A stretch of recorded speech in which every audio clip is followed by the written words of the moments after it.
কারো ভাঙলি বাড়ির ভিটা, কারো ভাঙলি নতুন স্মৃতি, কারো ভাঙলি হই না জমিদারি। কুপিবাতির যে প্রচলন সেটি রয়ে গেছে। দেখেন নকশি কাঁথা বুনছে। আমাদের জামালপুর জেলার জিআই পণ্য, আমাদের ঐতিহ্য এই নকশি কাঁথা। পাকা ধান ক্ষেতের মাঝের রাস্তা দিয়ে ছুটে চলছে চরের সংগ্রামী মানুষ।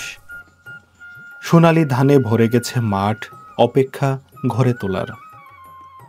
যমুনার জলে গরু গোসল করাতে ব্যস্ত কৃষক। নদীর পানিতে গরুকে ধুয়ে মুছে করা হচ্ছে পরিষ্কার। এদিকে আবার আরেক কৃষক কাঁধে ধান নিয়ে চলে এসেছে নদীর ঘাটে।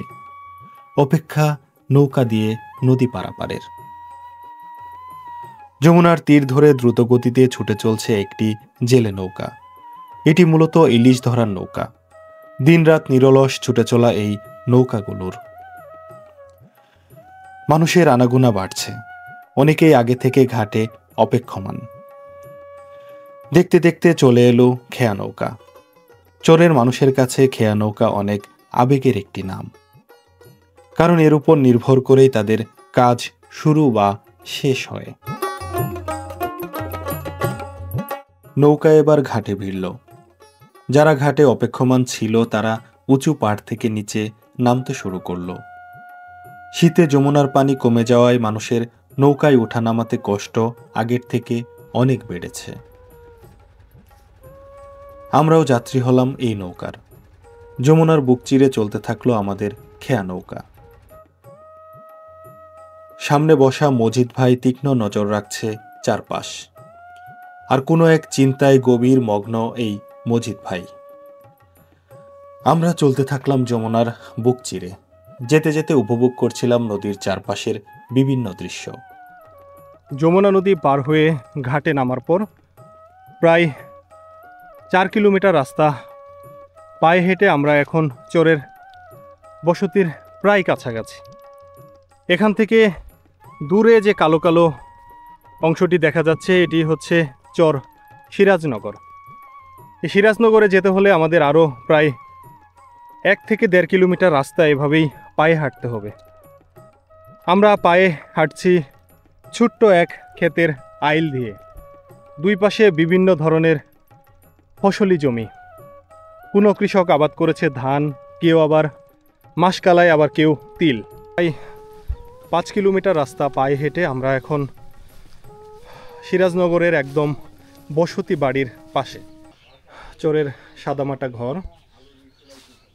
এখানে দেখেন, যেটি আসলে আলোর কারণে হয়তো দেখা যাচ্ছে না, এখানে সুন্দর করে তাক করে রাখা ঘরের বিভিন্ন বাসন রাখার জন্য। এপাশে ধানের বের, ধান রাখার জন্য। আর এখানে কাপড় রাখার জায়গা, সুন্দর একটি জায়নামাজ।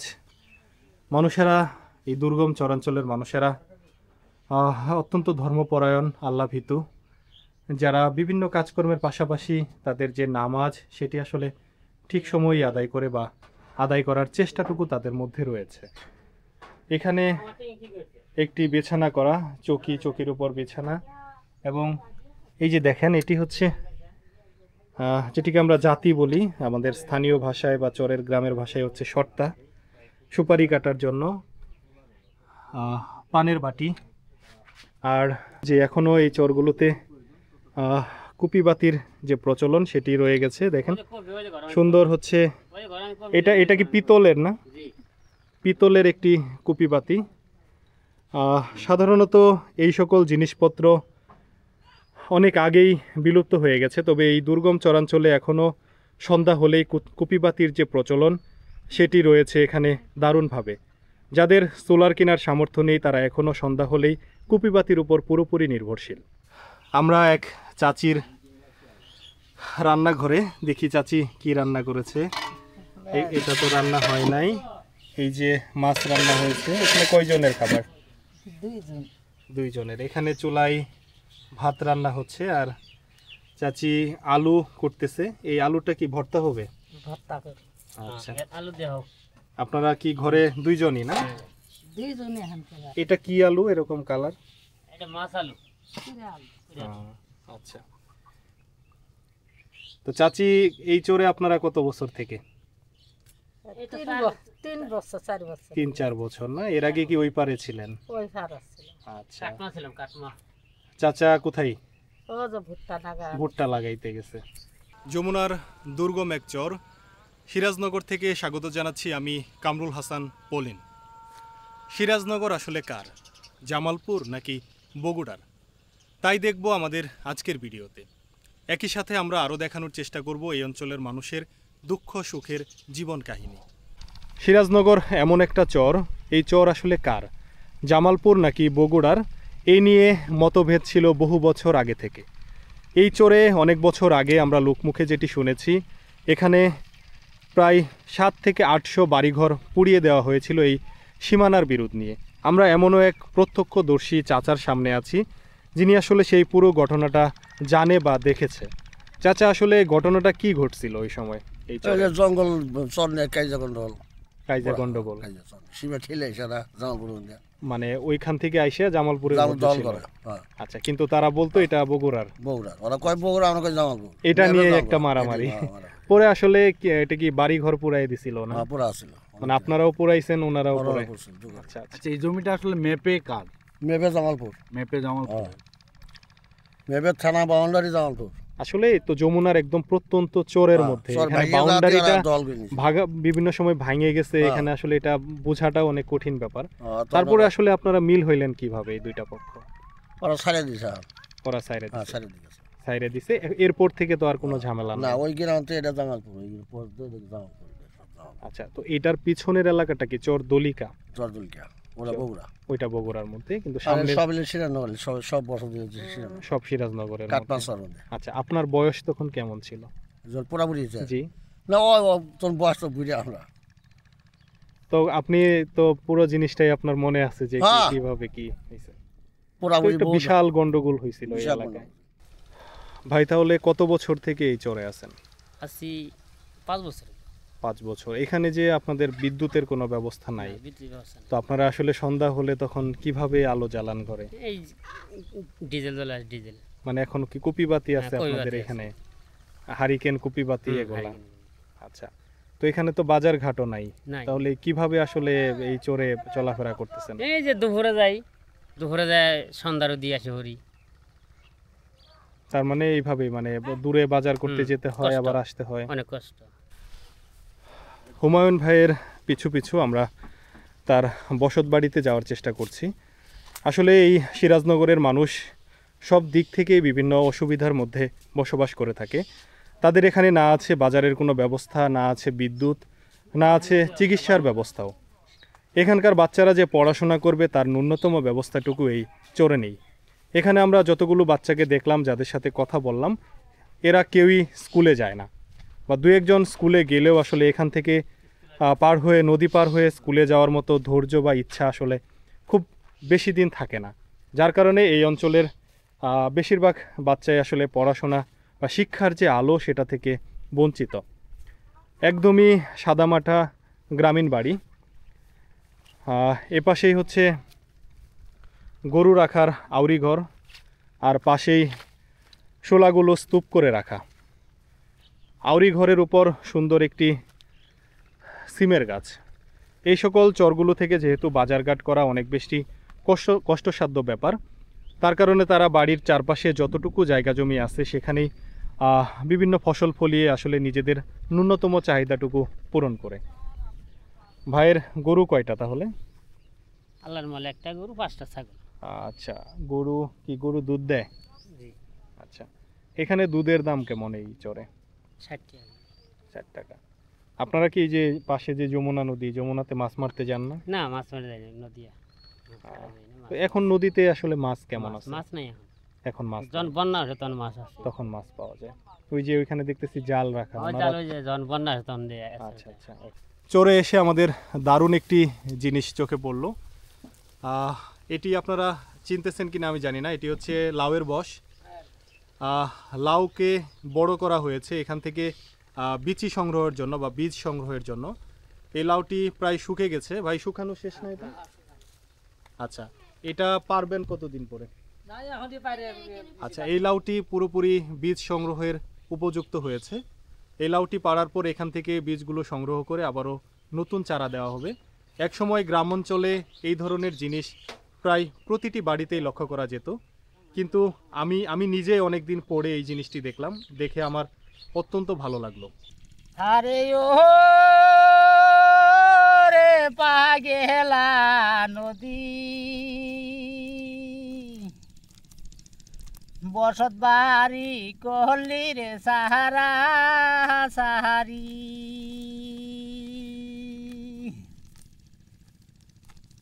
কারো ভাঙলি বাড়ির ভিটা, কারো ভাঙলি নতুন স্মৃতি, কারো ভাঙলি হই না জমিদারি।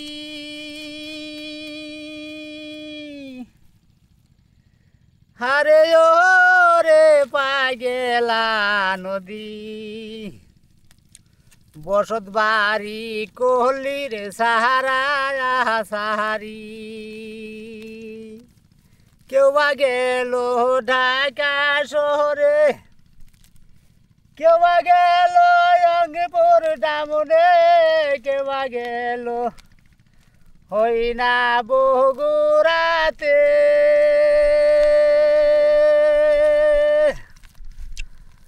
আরে ও রে পাগেলা নদী, বসত বাড়ি কহলি রে সাহারা সাহারি।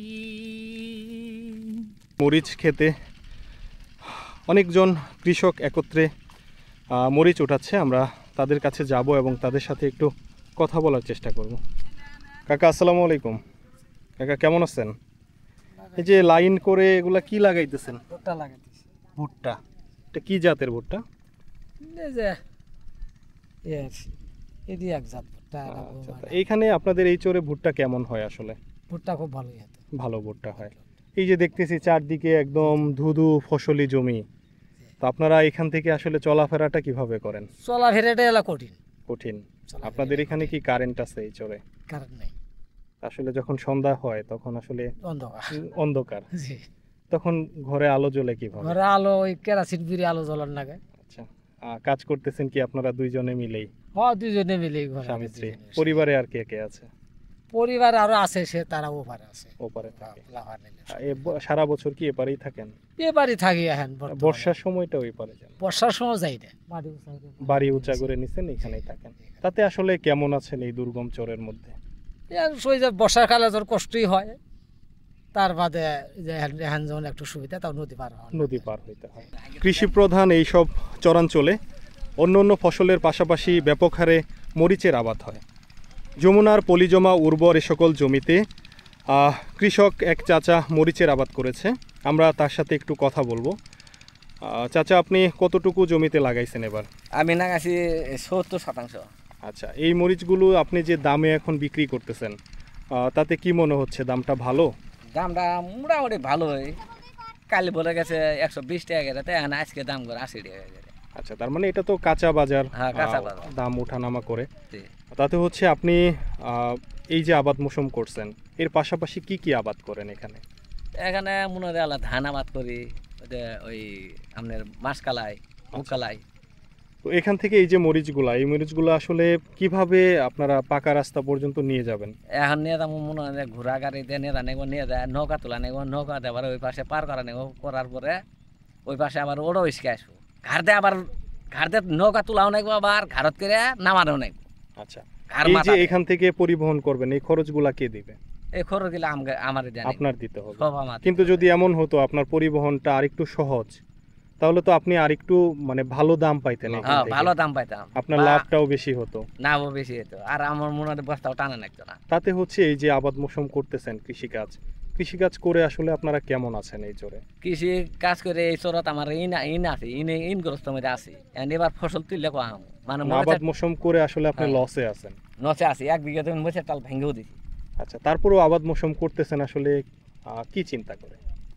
চিন্তা ভাবনা মনে হয় করতেছি, মনে হয় আল্লাহ দেহি কি করা, শেষ সিজনটা তুলি, কেবল তোলা শুরু করছি। মানে বারবার লস খাওয়ার পরেও আপনি হচ্ছে যে আগামীতে ভালো হবে এই হ্যাঁ, চিন্তা করে এই আপনি চিন্তা করে। বারবার চাষ করতেছেন। হ্যাঁ তো আগামী বছর যদি আল্লাহ দেয়। এই দক্ষিণ পাশেই কলা গাছ লাগানো। আসলে এই সিরাজনগর বা ওপাশের কাটমাতে এই কলা গাছের উপস্থিতি সব জায়গায় আমরা লক্ষ্য করেছি। যমুনার উর্বর পলিজমা এই জমিতে বিভিন্ন ফসলের পাশাপাশি সুন্দর কলা জন্মে। তাই তো দেশীয় প্রজাতির এই কলা গাছ লাগিয়েছে চরের বাড়ির চারপাশে। সামনেই বিস্তীর্ণ ফসলি জমি, আর ঠিক আমার হাতের সামনে ওইখানে হচ্ছে সিরাজনগরের আরও একটি অংশ। মূলত এই অংশের সাথে এই অংশের একটা বিরোধ ছিল বহু বছর আগে থেকে। জামালপুর এবং বগুড়া জেলার মধ্যে সীমান্ত নিয়ে একটি ঝামেলা ছিল, যার কারণে একবার সিরাজনগর তথা ওই অঞ্চলের যে মানুষ তারা হচ্ছে এদের বাড়িঘর পুড়িয়ে দিয়েছিল এবং এরা ওদের বাড়িঘর পুড়িয়ে দিয়েছিল। এভাবে বছরের পর বছর একটি মামলা চলে এবং মামলার নিষ্পত্তির পর এটি আসলে জামালপুরের অংশ হয়ে যায়। কিন্তু ওই যে বাড়িঘরগুলো তারা আসলে বগুড়ার নাগরিক, তারা তাদের এনআইডি কার্ড হচ্ছে বগুড়ার, কিন্তু জমিটা জামালপুরের সীমানায়। আমরা চাই আমাদের দেশের মধ্যে এই ধরনের বিরোধ না থাকুক, আমাদের এক জেলার সাথে আরেক জেলার সুসম্পর্ক বজায় থাকুক বছরের পর বছর ধরে। কারণ দিন শেষে আমরা একই মাটির সন্তান, দিন শেষে আমরা সবাই বাংলাদেশি। তাহলে কাকা মরিচ কতটুকু লাগাইছেন এবার? 1 বিঘা। 1 বিঘা। এই যে আবাদ মৌসুম করতেছেন, আসলে আপনাদের এখানে তো আমরা হাইটে আসলাম, প্রায় 5 কিলোমিটার রাস্তা হাইটে এইদিকে আসলাম। আগে তো খুব কষ্ট, রাস্তাঘাট নাই, চলাফেরা এবার খুব কষ্ট। আমরা আসলে একদিন আসলাম, একদিনই যে কষ্ট। আপনারা সারা বছর চলাফেরা করেন। নদীলে বাড়ি ঘর দিয়ে কষ্ট খুব। কঠিন অবস্থা। বাজার ঘাট করা তো আরো কঠিন ব্যাপার। বাজার সব কঠিন, যাতায়াত করা কঠিন, রাস্তাঘাট নাই, কোনো জায়গায় আমরা চলাফেরা করতে পারি না, আঙ্গেল কঠিন। ভাইজান তাহলে এখানে কি লাগাইছিলেন আপনি? এখানে মরিচ লাগাছিলাম। মরিচ। মরিচ গাছগুলো তো দেখি মরে গেছে। হ্যাঁ, মরে গেছে। মরে যাওয়ার কারণ কি? গোড়া বসকানি ধরে মরা গেছে। আচ্ছা আচ্ছা। এর পাশাপাশি আর কি কি লাগাইছেন এবছর? এখানে এই মরিচ লাগাছি। চরে ঘুরতে ঘুরতে আমরা লক্ষ্য করলাম এখানে এক গৃহিণী সুন্দর করে নকশি কাঁথা বুনছে। আমাদের জামালপুর জেলার জিআই পণ্য, আমাদের ঐতিহ্য এই নকশি কাঁথা, যা আশেপাশের গ্রামগুলো ছাপিয়ে এ সকল চরাঞ্চলগুলোতেও এক প্রচলন রয়েছে। জামালপুরের নকশি কাঁথা শত বছরের ঐতিহ্য। এই নকশি কাঁথা টিকে থাক বছরের পর বছর, এটাই আমরা চাইব। এই গৃহিণী খুব সুন্দর করে নকশি কাঁথায় সেলাই করেছে। আসলে এই দুর্গম চরাঞ্চলে নকশি কাঁথার এই সেলাই দেখে আমাদের ভালোই লাগলো। আগে যে দেখতাম নকশি কাঁথার মধ্যে বিভিন্ন ধরনের মানে ওই যে জাতি যেটা শর্তা, তারপর বিভিন্ন কিছুর ছবি ফুটায় ওঠানো হইতো, ইলিশ মাছ। এখন কি এগুলা নকশি কাঁথায় ফোটানো হয় না? মানুষ সিলি করে না, এখন সেলাই করে না। সিলি করছে। না, যেমন এই কাঁথাটা, এটা তো মানে একদম সোজাসুজি ভাবে শুধু সুতারিয়া। আগে বিভিন্ন কারুকাজ করতো, এটা সেটা আর্ট নকশা করতো, করছে। নকশা করতো। এখন এটা করা হয় না। এখন কম কম করে। একদম ছবির মতো সুন্দর এক জনপদ। আছে শত প্রতিবন্ধকতা, আছে নানা ধরনের সমস্যা। নেই বিদ্যুৎ, নেই যাতায়াতের ব্যবস্থা, নেই শিক্ষার কোনো ব্যবস্থা, চিকিৎসার ছিটে ফুটাও নেই এই চরগুলোতে।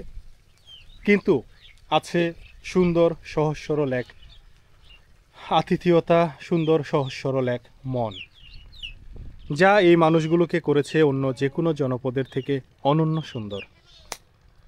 আমরা আমাদের চারপাশে যে গ্রামীণ জনপদ দেখি, সেখানকার মানুষ আর এই দুর্গম চরাঞ্চলের মানুষের মধ্যে রয়েছে আকাশ পাতাল ব্যবধান।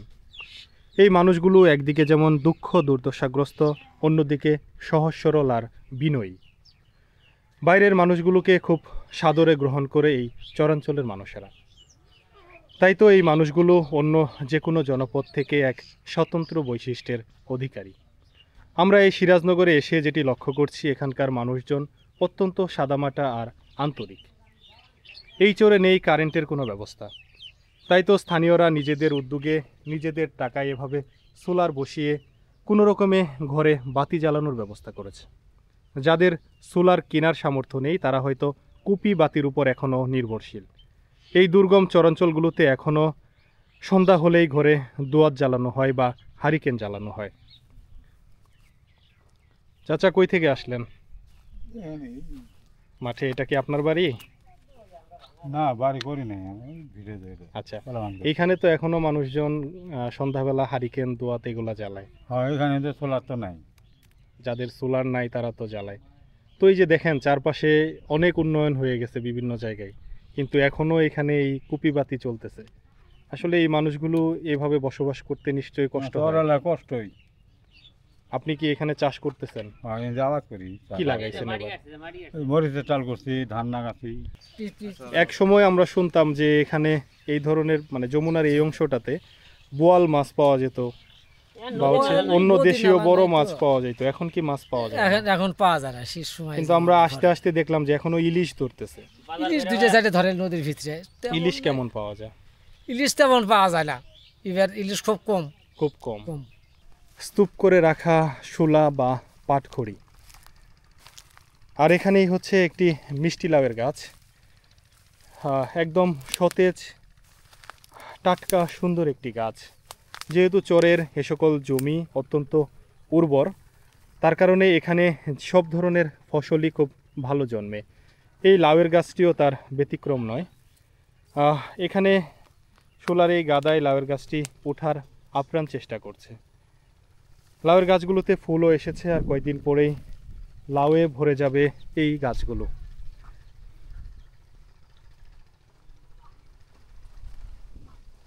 ছাগলকে পানি দেওয়ার জন্য একটি গাবলা রাখা, আর এপাশে ছাগলগুলো বিশ্রাম করছে। এপাশে চরের আরও একটি নতুন বসতি। দুর্গম যমুনা নদীর ভাঙনের কবলে পড়ে এই বসতিটি অন্য একটি চর থেকে নতুন এখানে এসে স্থাপন করা হয়েছে। নতুন করে আবারও স্বপ্ন দেখেছে এই স্বপ্নবাজ মানুষেরা। একবার নদী এদিকে ভাঙে, আবার ওদিকে ভাঙে। এই ভাঙনের মধ্যেই এই মানুষগুলোর জীবন সংসার। নদী যখন যেদিকে বয় সেদিকেই তাদের জীবনের গতিপথ প্রবাহিত হয়। আমরা চরের এই বাড়িতে সুন্দর একটি দোলনা দেখতে পাচ্ছি, বাচ্চাদের খেলা করার জন্য নিজেদের উদ্যোগে। এই পাশে গরু বাঁধার যে দড়ি, আর এই পাশে হচ্ছে বস্তা।